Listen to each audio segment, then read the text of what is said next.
अमोघ शक्ति देखने वाले सभी दर्शकों को पंडित अखिलेश उदय जी का प्रणाम। धन्यवाद।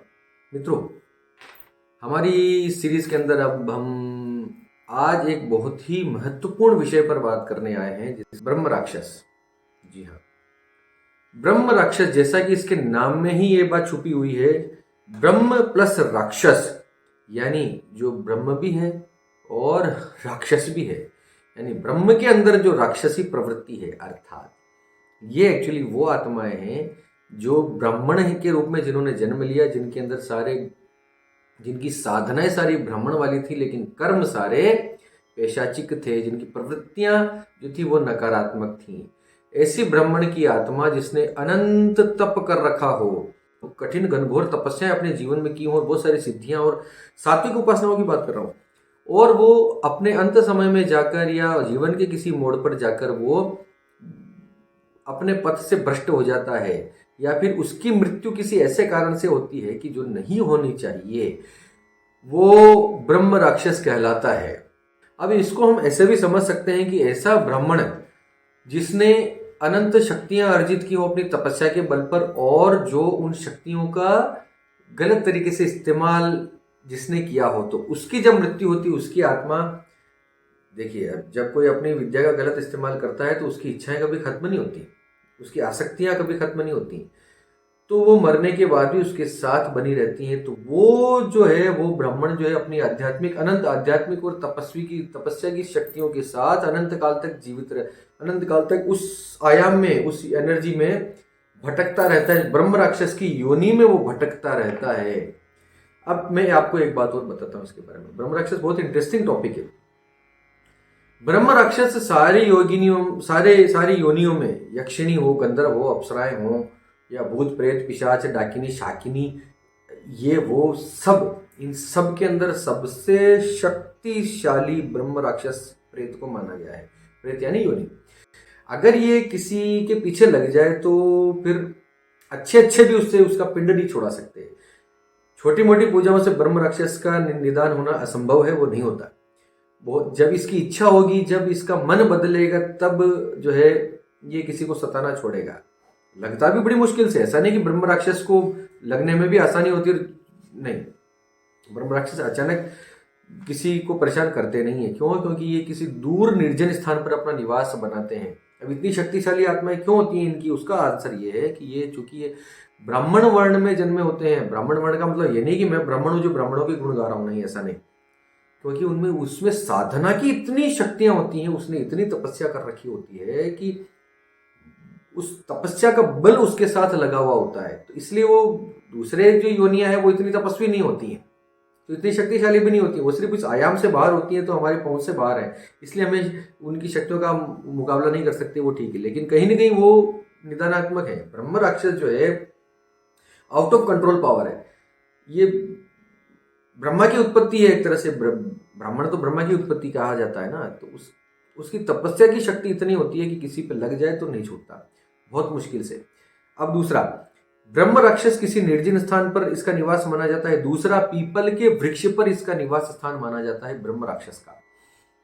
तभी हम लोग आपको बोलते हैं कि आपने सुना भी होगा कि पीपल के वृक्ष को नहीं कटवाना चाहिए। पीपल के वृक्ष को अगर आप कटवाते हैं तो ब्रह्म राक्षस का कोप आपको भुगतना पड़ेगा, और आपकी पीढ़ियों तक चलेगा।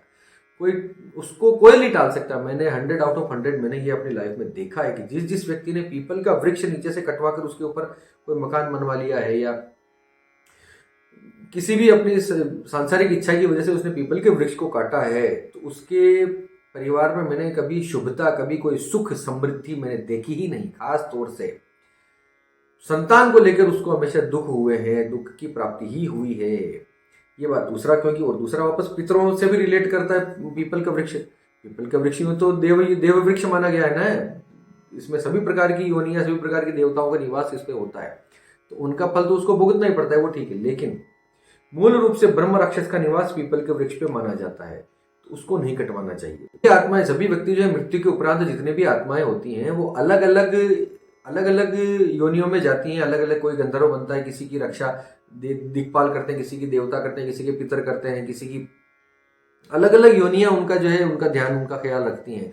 भैरव होते हैं, कुल देवता होते हैं, स्थान देवता ग्राम देवता होते हैं, बहुत सारे अलग अलग आत्माएं उनके समीप जाती हैं, उनके उसके कर्मों के अनुसार उनके निर्धारित होते हैं। लेकिन ब्रह्म राक्षस एक ऐसी योनि है जो नितांत अकेली है, वो अकेला रहना पसंद करती है, सबसे अकेला, वो उसका एक अलग ही उसका जो है उसकी आइडेंटिटी है, यूनिकनेस है। तो ब्रह्म राक्षस का एक बहुत आसानी से समझा पाना बड़ा मुश्किल है।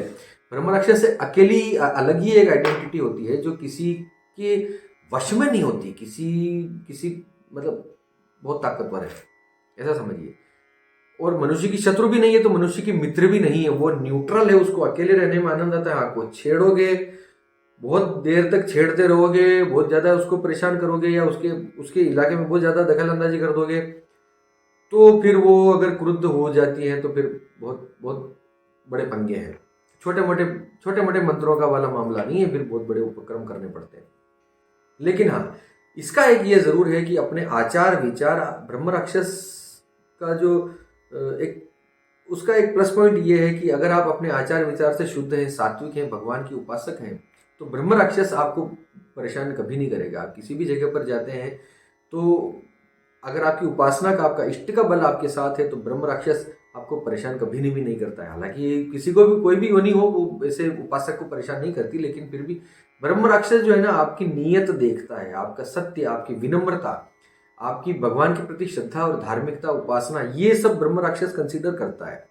क्योंकि वो ब्राह्मण स्वरूप में है ना, ब्राह्मण रूप में राक्षस बना है तो ब्रह्म की शक्तियां उसके साथ है, तो वो आपके अंदर एक सात्विक चीजें आपके अंदर देखेगा, तभी उसी के अनुसार वो अपना खुद निश्चय करेगा कि आपको छोड़ना है कि मारना है।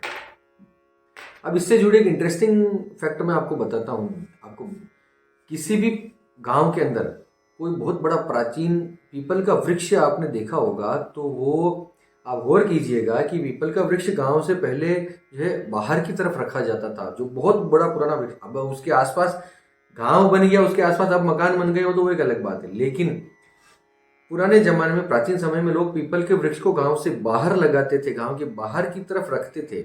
इसलिए नहीं कि वो उसको नेगलेक्ट नहीं, ऐसा नहीं, गांव के अंदर भी रखते थे, लेकिन गांव के बाहर एक पीपल का वृक्ष, हर गांव के बाहर आपको मिलेगा, बहुत बड़ा वृक्ष, प्राचीन वृक्ष जो होगा, गांव के लोग उसको बाहर लगाते थे, ताकि वो अपनी तरफ से ब्रह्म राक्षस को वहां पर उसका निवास ऑफर करते थे।